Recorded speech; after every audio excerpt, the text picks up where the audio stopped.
Small Black, Cheap Dreams album review. Let's talk about it. Hey guys, what's going on? John here from What's Spinning, here tonight to chat about this new album from Small Black. And if you don't know this by now, well, now you know. Back in the day, I was Mr. Chillwave. Whether it be Washed Out or Neon Indian or Toro Moi, I ate up every bit of it I could chew on. However, Small Black back in the day was always a band that I kind of appreciated from afar. They were a band that I heard singles from here and there that I enjoyed, but I never really dove headfirst into them. At least at the time. But over the years, I do understand, why they were a thing. I appreciate some of their music as well. The discography to me, though, is a little all over the place. Like, their self-titled EP has some cool concepts, but it's also really odd and needlessly noisy at times. However, their full-length album, New Chain, though, I like quite a bit. As a matter of fact, it was really just a driving force about what I enjoyed about a lot of Chillwave at the time. I also thought it contained some of their best tracks, period, like Photojournalist. And Limits to Desire, while overall does have some shoddy production here and there, I think it's overall a very decent album. But in their later years, before their little hiatus a couple of years back, it showed Small Black going in a much poppier direction. Which, with the Real People EP, I didn't think was that bad. As a matter of fact, there were some bangers on here, but I just wish it was a little bit more consistent. And then it happened. Even I got fed up with their sound by the time Best Blues came around. Listen to this album if you ever want to know why Chillwave got stale as quick as it did. Now, call me nuts, but they've dropped a couple of singles leading up to this album, and I've enjoyed most of them. I actually thought that Small Black was sounding kind of back on track. Let's chat about this thing. Tampa starts this album off, and it's a very warm, synth-heavy start. Now, I don't think it's either as hazy or as psychedelic or chilled out as some of their early work, but that's not a slight. Electronic music and synth pop has kind of moved on since then. But no, this is just really warm, it's easy to take in, just makes you want to kick back, relax, and, listen to this some more. And yes, it's on the slower side, it's not very eventful or wild or weird, but just a really nice start to this album. And Duplex, in more ways than one, is Small Black by the books. This actually sounds like a track from maybe New Chain. And at first, that kind of let me down. I was expecting a little bit more of it, but it's grown on me immensely ever since. I actually think this track is great. The fuzzy synths, the dreamy vocals, it takes me personally back to a much simpler time. Plus, you can just slap these big 80s synths on anything and I will personally eat it up myself. It's also just so catchy, so steamy. Postcard, on the other hand, is a little bit more upbeat. Love the fluttering synths on here. I love the steamy vocals once again, and it's a lot of the little details that actually capture my heart here. Like, I just love how carefree and catchy the chorus is, as well as those little vocal snippets that they pop in. Sounds like like an answering machine message.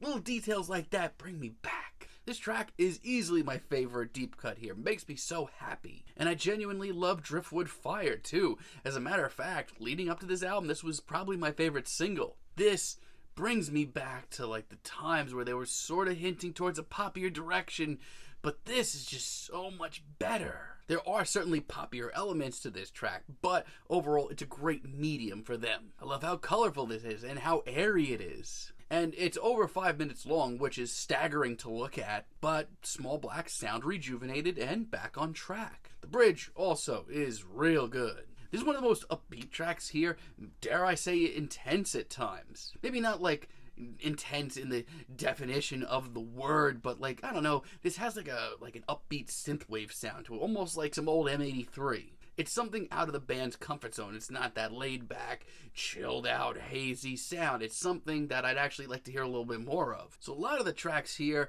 show Small Black, getting back into the groove, getting back on track. However, it shows them still completely not immune at all to falling for the same tropes of this genre, the same mistakes that they used to make. We get tracks like Service Merchandise, and instantly I'm right back to their last few projects where I was not into the direction they were going in. This has the aesthetic. This has the cool production tricks. This even has the great atmosphere. But it also has completely uninspired vocals and no passion in sight. And it's a shame because, especially towards the end, there really are some cool little tricks in here and there. And I wanted this to work, but it doesn't. And I think the title track, Cheap Dreams, is the worst track here. Once again, I don't hate the hazy atmosphere, that's just fine. But these vocals are a series of the most uninspired of the bunch. It's also just way too light, way too fluffy. Nobody Loves You has some things going for it. It's actually a pretty middle-of-the-road, darkened synth pop track. And I actually really like the glitzy production and some of the big synths. But from a songwriting standpoint, this is just bottom of the barrel. Like, there are a good couple of moments. There are some wow moments that are kind of cool, but did I mention this track is over 5 minutes? Yeesh. There's also these painfully boring interludes. Waterworks is this sort of ambient one, and you know what? It's not bad, but it's just not nearly as thought out as it could be. There are so many more interesting ideas as just introductions to tracks on here. This didn't need to be here.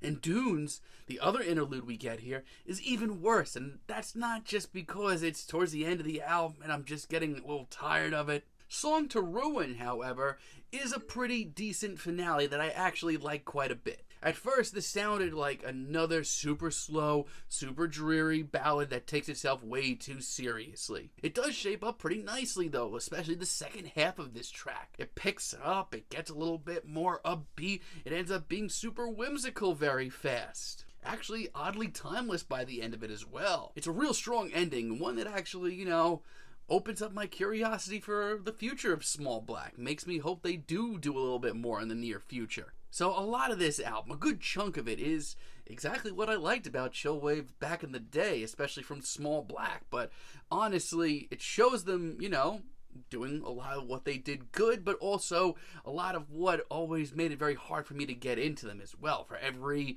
dreamy, laid-back, hazy track here that actually sounds pretty cool, there is a lifeless, emotionless, passionless ballad to just throw me off. I don't know why they have to do that time and time again, especially when there's just no direction on the second half of this album. But I think that there's enough here to warrant a listen. There's some pretty great stuff on this, especially the singles.